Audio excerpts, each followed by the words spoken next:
आप सही भक्तों को राधे राधे।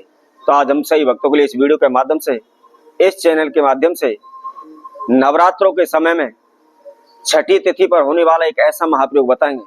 यदि कोई भी व्यक्ति, कोई भी भक्तजन इस नवरात्रों में छठवीं तिथि पर इस महाप्रयोग को कर लेता है तो उसकी सभी मनोकामनाएं पूर्ण हो जाएंगी। चाहे उसको कितने भी धन की आवश्यकता हो, कितने भी पैसे की आवश्यकता हो, वह शीघ्र ही माला माल हो जाएगा, उसके पास धन पैसा आ जाएगा।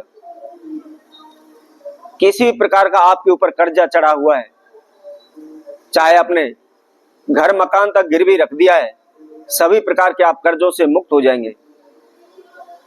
कहीं भी आपका पैसा फंसा पड़ा है तो वह शीघ्र ही पैसा आपका वापस आने लग जाएगा। शीघ्र ही आपके धन धार में बरकत होने लगेगी। शीघ्र ही आप माला माल हो जाएंगे। यदि आप कर्जे को लेकर परेशान है, धन को लेकर परेशान है, कारोबार व्यापार को लेकर परेशान है, नौकरी को लेकर परेशान है, आप दिन रात दर दर चक्कर लगाते रहते हैं, दर दर की ठोकरें खाते रहते हैं, लेकिन किसी प्रकार का आपको कोई लाभ नहीं हो रहा। आप बार बार इंटरव्यू देते हैं, बार बार नौकरी के लिए जाते हैं, परंतु असफल रहते हैं, आपको नौकरी नहीं मिल पाती।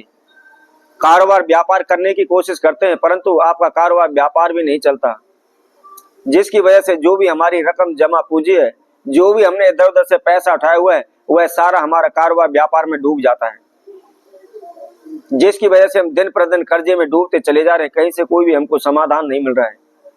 अनेकों ज्योतिषों के पास भी गए हुए हैं, अनेकों भगस्यानों के पास भी गए हुए हैं, उनके द्वारा बताए गए अनेकों प्रकार के हमने तंत्र मंत्र ओने टोटके किए, लेकिन किसी प्रकार को हमको कोई भी लाभ नहीं हो रहा है।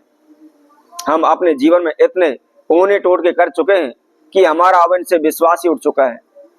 हार थक करके हम घर बैठ चुके हैं, कहीं से कोई भी हमको रास्ता नहीं मिल पा रहा। चारों दिशाओं से हमको केवल निराशा ही हाथ लग रही है।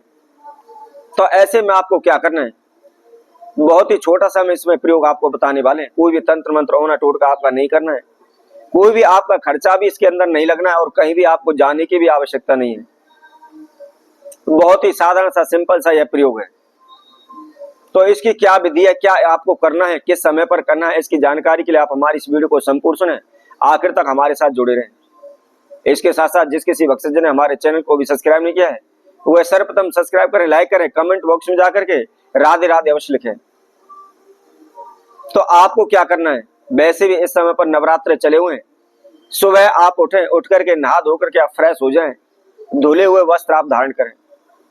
जैसा कि मैंने आप सभी को पहले भी बताया था, यदि आप नहा धो करके और बगैर धुले हुए वस्त्र पहनते हैं तो उससे आप पूजा पाठ नहीं कर सकते, क्योंकि उससे हमारे शरीर पर स्वच्छता नहीं रहती है। इसलिए हमेशा नहा धो करके धुले हुए वस्त्र ही आपको धारण करने चाहिए। अब आपको क्या करना है, अपने घर के मंदिर में, जहां भी आपका पूजा रूम है, वैसे तो नवरात्रों में सभी माता रानी की पूजा करते हैं, कलश स्थापना करते हैं, माता रानी के अखंड ज्योत लगाते हैं, व्रत रखते हैं। यदि फिर भी आपने अखंड ज्योत नहीं लगाई हुई है, व्रत नहीं रखे हुए, कलश स्थापना नहीं की हुई है, कोई बात नहीं, आप सिंपल ही अपने मंदिर में, जहां भी आपका पूजा रूम है, एक आसन बिछाएं, पूरब की ओर मुख करें। जहां भी माता दुर्गा की तस्वीर है या कोई भी आपने फोटो रखी हुई है, कोई भी प्रतिमा रखी हुई है, उसके समक्ष सर्वप्रथम थोड़ी सी आप एक अक्षत की ढेरी लगा लें, अर्थात एक मुट्ठी आप चावल ले लें और उसके समक्ष रख लें। उसके ऊपर आप एक घी का दीपक तैयार करें। घी का दीपक तैयार करने के बाद एक लोटा जल लें। पूजा की सभी सामग्री आप अपने साथ रखें, जैसे अक्षत, पुष्प, फल, मिष्टान, रोली, कुमकुम इत्यादि, ये सभी वस्तु आप अपने साथ रखें। और सर्वप्रथम थोड़ी सी अक्षत अपने हाथ में लेकर के माता दुर्गा का ध्यान करते हुए, अपने नाम एवं गोत्र का उच्चारण करते हुए आप उनसे प्रार्थना करें, विनती करें कि हे माँ, मेरे जीवन में इस प्रकार की समस्याएं आ रही हैं, आप इनको शीघ्र दूर करें। क्योंकि इस संसार में सबसे जल्दी हमारी प्रार्थना को केवल हमारी माँ ही सुनती है। इसलिए अब माता के चरणों में आप प्रार्थना करते हैं तो शीघ्र ही आपकी समस्याएं दूर होंगी, आपकी मनोकामनाएं पूर्ण हो जाएंगी। अब आपको क्या करना है, उन अक्षतों को लेकर के आप माता दुर्गा के समक्ष चढ़ा दें। उसके बाद माता दुर्गा को आप स्नान कराएं, षोडश विधि द्वारा उनका पूजन करें, रोली कुमकुम के द्वारा उनका तिलक करें, चंदन लगाएं, अक्षत चढ़ाएं, पुष्प चढ़ाएं, फल चढ़ाएं, उसके साथ साथ आप मिष्ठान का भोग लगाएं, धूप दीप दिखाएं।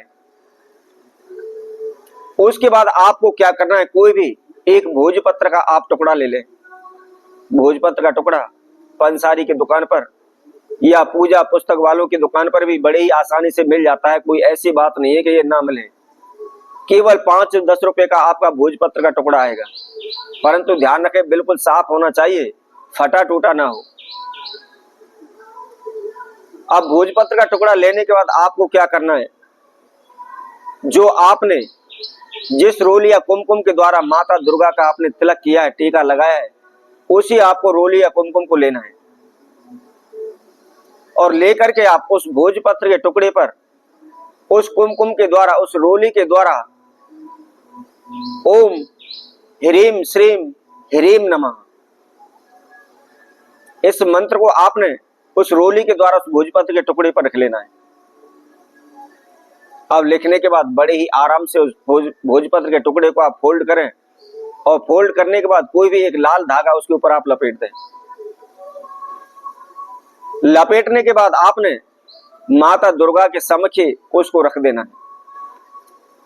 अब प्रतिदिन लगातार सुबह के समय 3 दिन आपको इसकी पूजन करना है, धूप दीप दिखानी है। जिस तरह षोडश विधि द्वारा आपने माता दुर्गा का पूजन किया है, उसी दिन आप प्रतिदिन इसका पूजन करें, अर्थात 6वीं तिथि वाले दिन, 7म तिथि वाले दिन और 8वीं तिथि वाले दिन 3 दिन आपको इसकी लगातार पूजा करनी है।